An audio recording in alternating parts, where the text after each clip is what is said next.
에스겔서 47장 1절에서 2절까지 이렇게. 자, 이 말씀을 중심으로 하나님의 은혜를 깊이 경험해라. 깊이 경험해라는 제목을 가지고 함께 하나님의 은혜를 나누길 원합니다. 지금 현재 이 상황이 여러분들 항상 그 모든 설교자가 보편적으로 얘기했을 때 뭡니까? 주님 오실 때가 매우 가까웠다라는 부분들이 있죠. 매우 가까웠습니다. 이런 상황 속에 주님께서 우리에게 기대하는 것이 뭔가? 그것은 우리의 회복이다. 우리의 회복이다.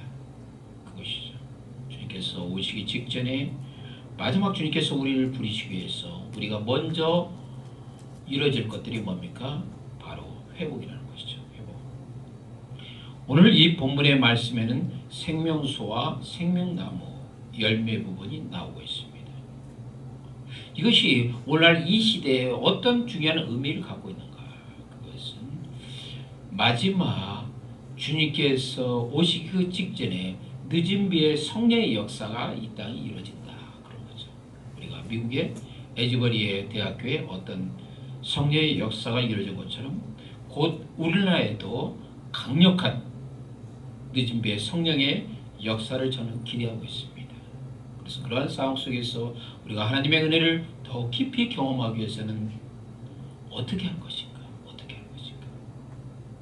첫 번째 가장 중요한 것은 하나님의 은혜를 간절히 소망해야 됩니다. 아멘. 왜 하나님의 은혜를 간절히 소망하게 됩니까? 하나님께서 어떠한 위대한 일을 행하실 때, 늦은 비의 성령의 역사를 행하실 때 그 일 행하신 것이 바로 오직 하나님께서 행하셨다는 것을 우리가 인정하는 거예요. 인정하는 거예요. 요즘 최근에 언론에서 JMS 어떤 이단들이 많이 이렇게 좀 우리의 마음을 좀 아프게 하는 부분들이 있죠. 그런 것들. 왜 이런 일이 발생하죠? 그것은 사람을 절대하기 때문이에요. 그렇죠? 사람을 절대하기 때문에. 그런데 그러한 것들은 사람을 절대하는 그런 부분들은 꼭 이단만으로 국한되는 것이 아니라는 것이죠. 때로는 우리의 삶의 자리에서 신앙의 자리에서 절대적으로 하나님을 인정하는 그 부분들이 자칫 놓친다면 사단이 우리를 공격해서 우리 스스로 우상하나 우리 스스로의 자랑과 명예를 추구하는 길로 나갈 수가 있다는 거예요.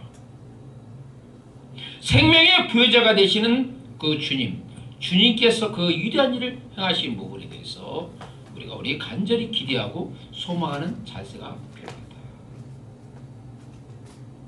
또한 우리 하나님의 은혜를 깊이 경험하기 위해서는 어떻게 됩니까?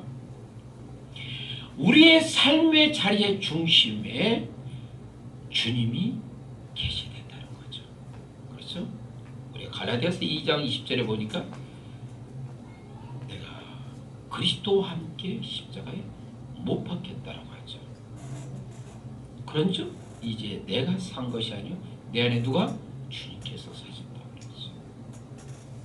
항상 내가가 나오면 문제가 발생이 됩니다. 그렇죠? 하나님의 은혜의 역사하는 부분에서 내가가 나타난다면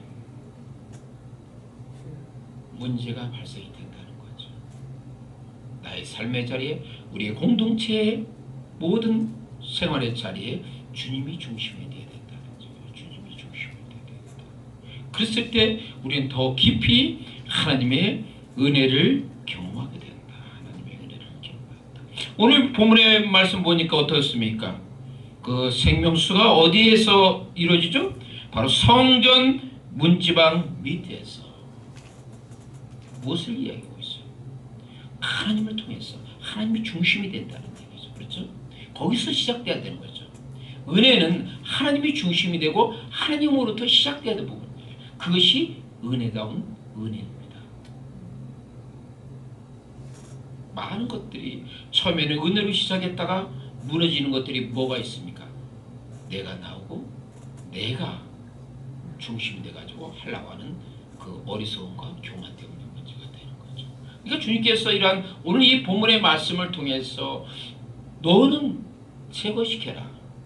그리고 네 안에 네 신앙의 삶 중에서 그 다음에 그 공동체의 부분에서 오직 주님만이 중심이 되게 하고 하시는 거죠. 그러기에 사도 바울은 이런 고백을 합니다. 나 예수 그리스도의 종 바울은 뭐라고 합니까? 종이라고 하잖아요. 자기를 내세우지 않잖아요. 세례 요한 보세요. 이스라엘에서 유일한 슈퍼스타가 되는 그 상황에서 400년 동안 말씀에 갈급한 이스라엘 백성들에게 세례 요한은 하나님의 말씀을 선포했습니다. 얼마나 갈망했을까요? 얼마나 그들의 마음속에 뜨거웠을까요? 그렇게 많은 사람이 기대에 한 몸을 받고 있는 세례 요한이 예수님께서 나오시자 어떤 고백을 했습니까? 그는 흥하게 됐고 나는 예수님의 신들매를 매일 자격조차 줬다. 뭘 강조하고 있어요? 나는 종보다도 더 천한 존재다. 이게 왜 중요합니까? 주님께서 말씀하신다. 나는 뭡니까?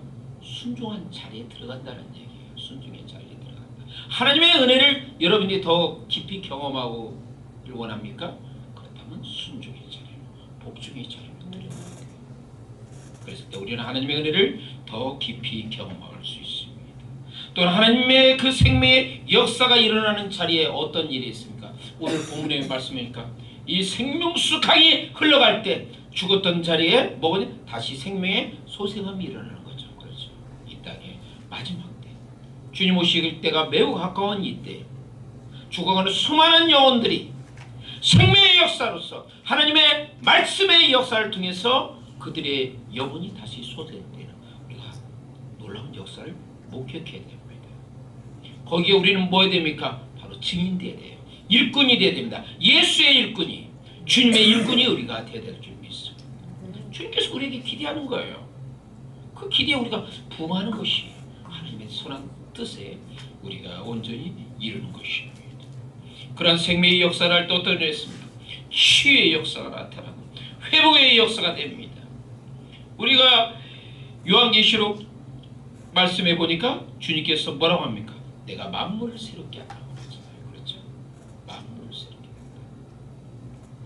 마지막 때 하나님께서 이루는 위대한 심판의 역사는 궁극적으로 뭡니까?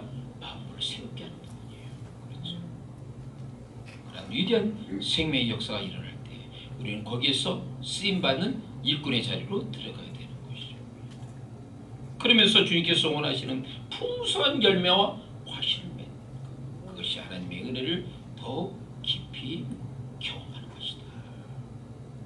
그러면서 주님께서 우리에게 있어서 그렇게 하나님의 은혜를 깊이 경험하기 위해서 요구하는 게 있어요. 그 요구하는 것이 뭡니까? 임계점을 돌파하라. 임계점을 돌파하라.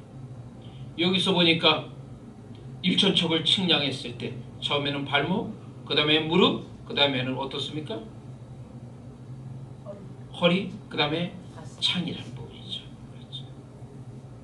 물이 몇 도에 끓습니까? 100도잖아요. 왜 임계점을 돌파하는 것이 필요합니까? 불순물 제거하기 위해서요. 그렇죠? 악한 쓴뿌리가 제거하기 위해서 임계점을 돌파할 필요가 있어요. 그렇죠. 그 신앙이 무릎서부터 시작되는 거죠. 발목서부터 시작되는 거예요. 하나님을 향해서 열심으로 달려가는 게 어떤 거야? 발목이잖아요. 그러나 그것은 때로는 약한 부분이 있잖아요. 그렇죠. 그 약한 것을 보강하기 위해서는 우리가 어디에 자리로 들어가야 합니까? 무릎, 기도의 자리로 들어가야죠. 그렇죠?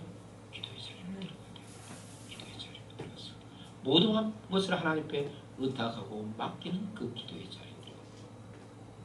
하나님께서 더 우리를 한 단계 업그레이드 시키는 허리까지 가는 거예요. 허리는 뭡니까? 우리의 모든 분의 뭐예요? 중심이잖아요. 중심. 흔들림 없이 요동함 없는 신앙 갖기를 원해요. 그런 인생에 주님께서 마지막으로 우리에게 요하는 것은 온전히 맡겨라. 우리 차례할 때 이제는 주님 앞에 모든 것을 맡기라는 것이죠. 의지하라는 거예요. 주님께서 우리에게 놀라운 역사를. 자, 마지막 때 우리는 하나님의 은혜를 더 깊이 경험해야 됩니다. 그 은혜는 값없이 우리에게 베푸는 은혜예요. 또한 그 은혜는 어떤 의미입니까? 은혜를 베풀 때 베푸시는 하나님의 은혜라는 것입니다. 오라지금 은혜가 지금은 구원의 날이라고 주님께서 말씀하고 계십니다. 이 마지막 때 우리 겸손히 주님 앞에 나가면서 하나님께 쓰임받고 하나님의 은혜를 더 깊이 경험하는 귀한 백성 되기를 소망합니다. 아멘. 기도하겠습니다. 참 주신 하나님 감사합니다. 마지막 때 우리의 삶의 자리를 붙들어 주시고 회복시켜 주시고 주의 충만한 은총과 사랑 베풀어 주시옵소서. 존귀하신 예수 그리스도의 이름으로 기도합니다. 아멘.